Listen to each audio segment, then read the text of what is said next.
तालुका education society संचालित महात्मा गांधी विद्यालय व कनिष्ठ महाविद्यालय राजगुरुनगर सादर करीत आहेत मतदान जनजागृती संदेश देणारे पथनाट्य।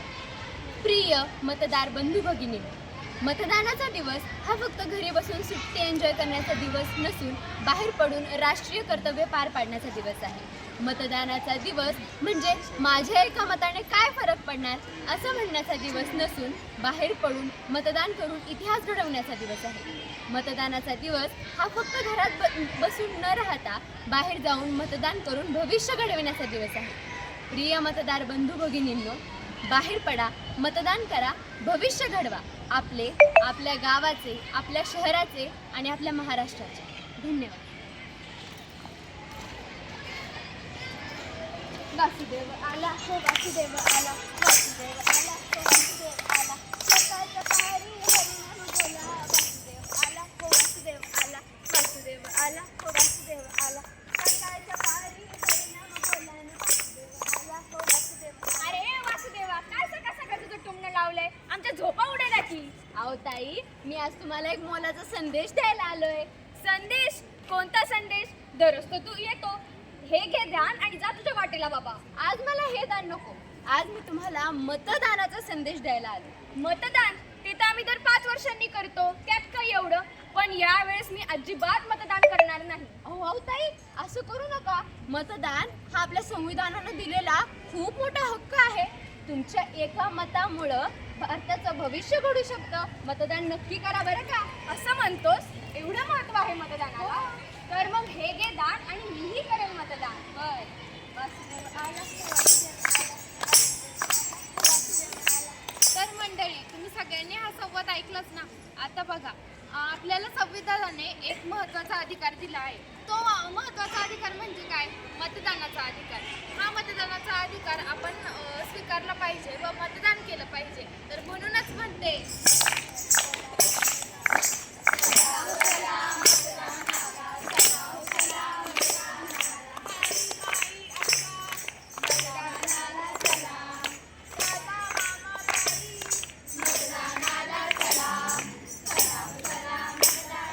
आवाज मोठा म्हणा, आवाज मतदान करण्याचा फायदा काय आहे? अरे भावा, तू नक्की भारतातच राहतोस ना? हे काय बरोबर नाही। तुला मतदानाच्या हक्काचा फायदा मिळत नाही। अहो, पण ही नेते मंडळी दर 5 वर्षांनी आपल्या दारोदार फिरतात व मतं मागत फिरत असतात। पण जर एकदा निवडून आले तर पुन्हा 5 वर्षात तोंड देखील दाखवत नाही।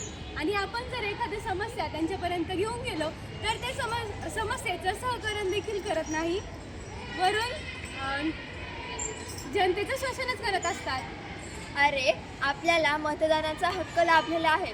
संविधानाने दिलेला सर्वात मोठा अधिकार आहे हा। बरं, आपल्या एका मताने देशाच्या भविष्याला हातभार लागतो। त्यामुळे आपण सर्वांनी मतदान केलेच पाहिजे। अहो, मला समजतं, मतदान करणं हे आपलं कर्तव्य आहे। बरं मग? अहो, पण ही नेते मंडळी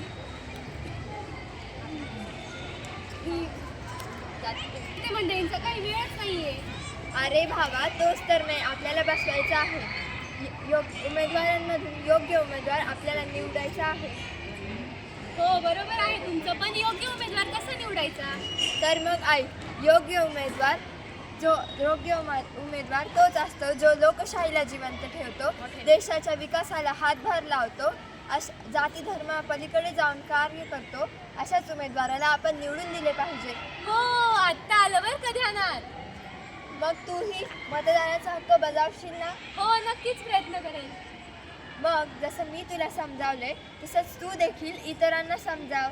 हो, मी समजवेल, पण समजवायचं कसं? तर मग ऐक, चल र दादा, चल ग ताई, संकल्प करू आवाज मतदानाचा।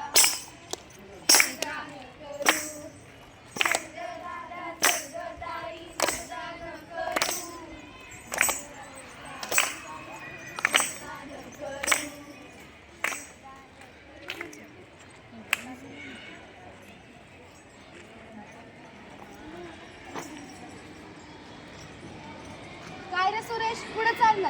काय नाही रे, इथंच चाललोय चहा प्यायला। अरे बाबा चहा काय पितो, आज मतदान आहे, तुला मतदान करायचं नाही का?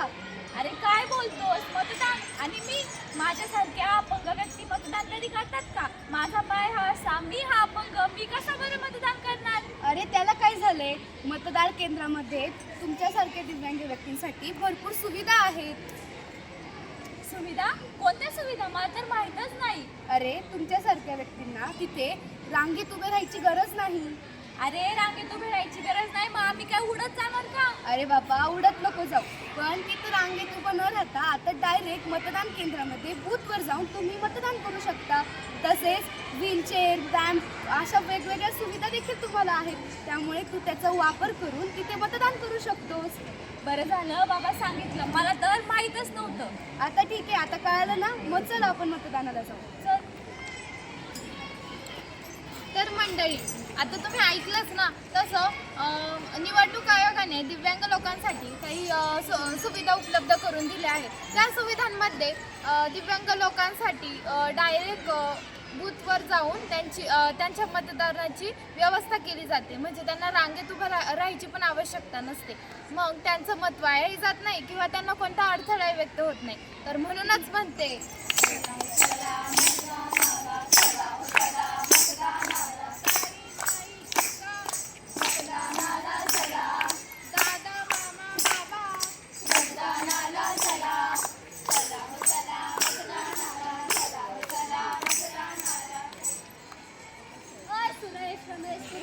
अरे कुठं नाही रे, शेतावरच निघालोय.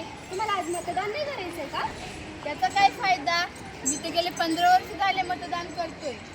मी पण काय धड शेतात पाणी येत नाही, धड लाईट नाही ना, धड आणि सुरक्षा ना पिकांना योग्य भाव. म्हणूनच त्या नेत्यांची कार्य मला पटत नाहीये. तुम्हाला जर कोणताही नेता पटत नसेल तर तुम्ही नोटाला मतदान करा. काय नोटा? चला की मग मतदानाला. अरे त्या नोटा नाहीत, नोटा म्हणजे नन ऑफ द अबोव. जर आपल्याला कुठलाही नेता योग्य वाटत नसेल तर आपण नोटाला मतदान करू शकतो. अरे हे तर मला माहितीच नव्हतं. असं असेल तर आम्ही आमच्या मतदाराचा हक्क नक्की बजावू. आमचे बहुमूल्य मत वाया घालवणार नाही. तर चला मग मतदान करू. चला. तर ऐका मतदारांनो, तुम्हाला जर वाटत असेल की कोणताही उमेदवार माझ्या मतायोग्य नाही, तर तुम्ही नका त्यांना मतदान करू. पण निवडणूक आयोगाने त्या मतदारांसाठी एक पर्याय निवडून दिला आहे, तो म्हणजे नोटा. नोटा म्हणजे काय? नोटा म्हणजे तुम्हाला जर कोणता मतदार नको असेल तर तुम्ही नोटा या पर्यायाला निवडून द्या. म्हणजे तुम्हाला तुमचं मतही वाया घालवता येणार नाही. म्हणूनच म्हणते,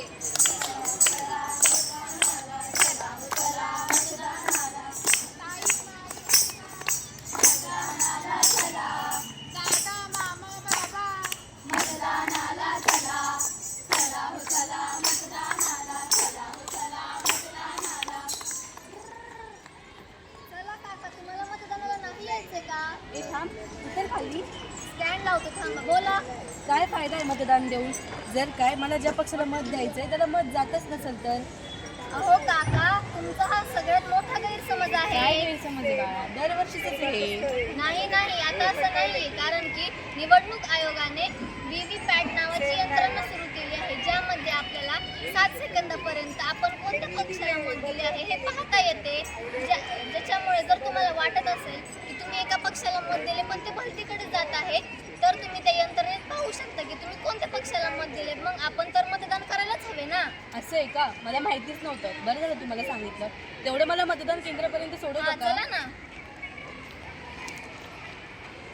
तर मंडळी, आता तुम्ही हा संवाद पाहिलाच, त्याच्यावर मी काही माहिती सांगणार आहे. तुम्हाला जर वाटत असेल मी ह्या पक्षाला मत दिले आणि भलत्याच पक्षाला गेले, पण तसं कधीही होत नाही. हे सगळं अफवा असते. तर म्हणजे निवडणूक आयोगाने एक यंत्रणा चालू केली आहे. त्या यंत्रणेचं नाव व्हीव्हीपॅट असं आहे.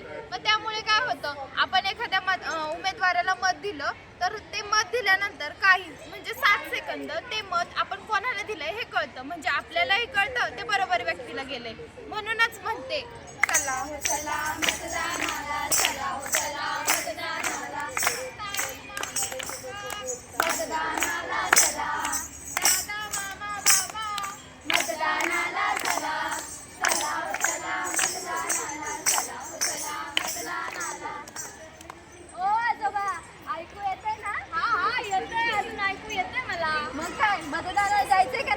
मतदान कायचं मतदान आणि मी काय करू तिथं जाऊन? अहो मतदान करून तुम्ही तुमचा नेता निवडू शकता.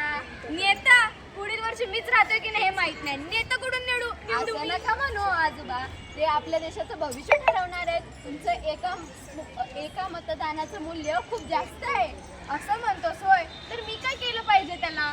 त्याच्यासाठी तुम्ही निवडणूक आयोगाने जे केंद्र निवडून दिलेली असतात ते केंद्रावर जायचं. तिथे उमेदवारांची यादी असते, त्याच्यामधला तुम्हाला जो उमेदवार पटेल त्याचा पर्याय निवडायचा, म्हणजे त्या उमेदवाराला तुमचं मत जाईल.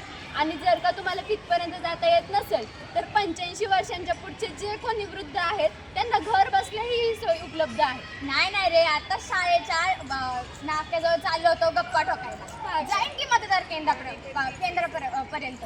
पण एक अडचण आहे रे, माझ्या डोळ्यांना तेवढं दिसत नाही. अहो तुमच्या घरामध्ये तुमचा पोरगा नातू सून कुणी असेल का नाही? हाय की.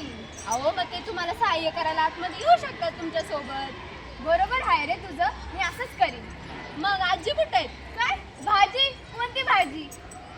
अहो भाजी नाही हो बाबा, आजी आजी. अच्छा, माझी सत्य मामावर. होय. तिथं घर नाही, ती कुठे माझं ऐकती. पण तिला या सगळ्या कामांमध्ये फार आवड आहे बरं का. पण तिला पण मतदान करायला घेऊन जा बरं का. मग नक्कीच. बर येतो, चालेल. 85 वर्षांच्या पुढील वृद्धांना मतदान करण्यासाठी केंद्रावर जाण्याची काही आवश्यकता नाही. त्यांच्यासाठी घरबसल्याही मतदानाचा हक्क ते बजावू शकतात. अशी तशी निवडणूक आयोगाने त्यांना सेवा उपलब्ध करून दिली आहे. म्हणून त्यांचं मतदान अजिबात वाया जात नाही. म्हणूनच म्हणते चला हो चला मतदानाला, चला हो चला मतदानाला, मतदानाला चला. दादा मामा बाबा मतदानाला चला, चला हो चला मतदानाला, चला हो चला मतदानाला. अरे प्रशांत थांब. अरे काय रे संख्या, कुठे चाललास? काय नाही रे, मतदान करायला चाललोय. मी पण चाललोय तिकडच.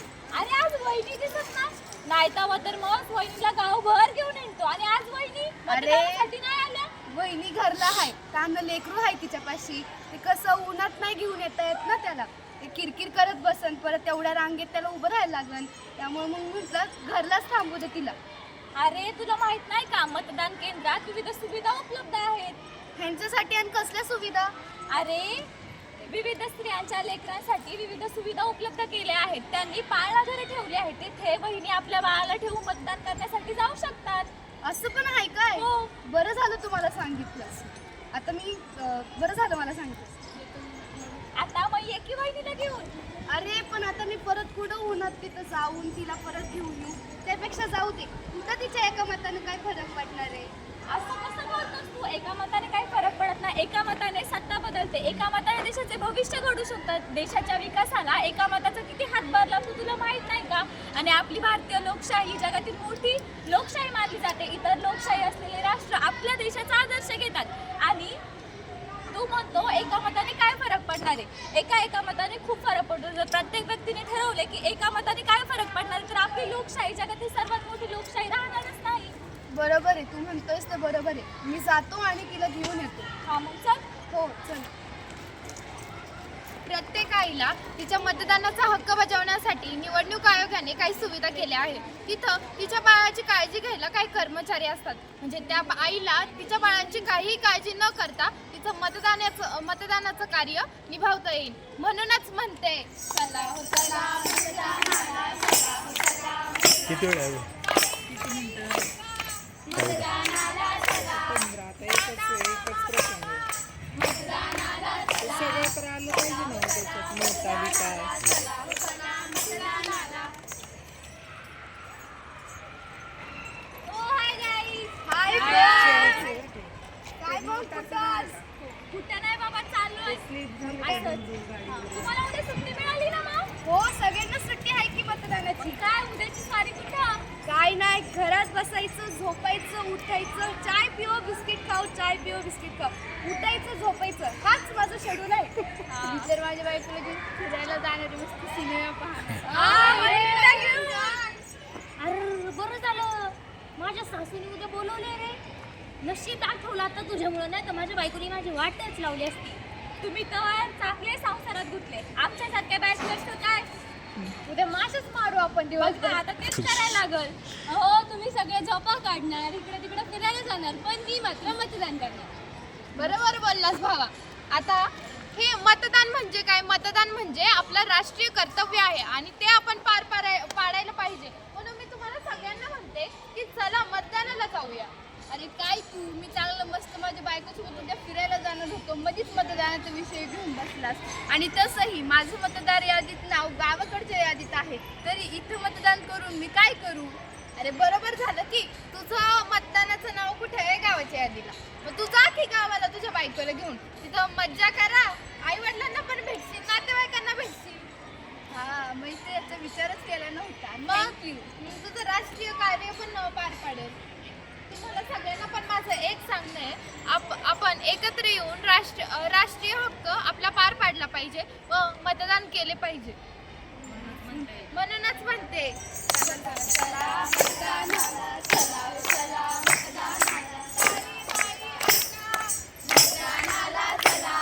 दादा मामा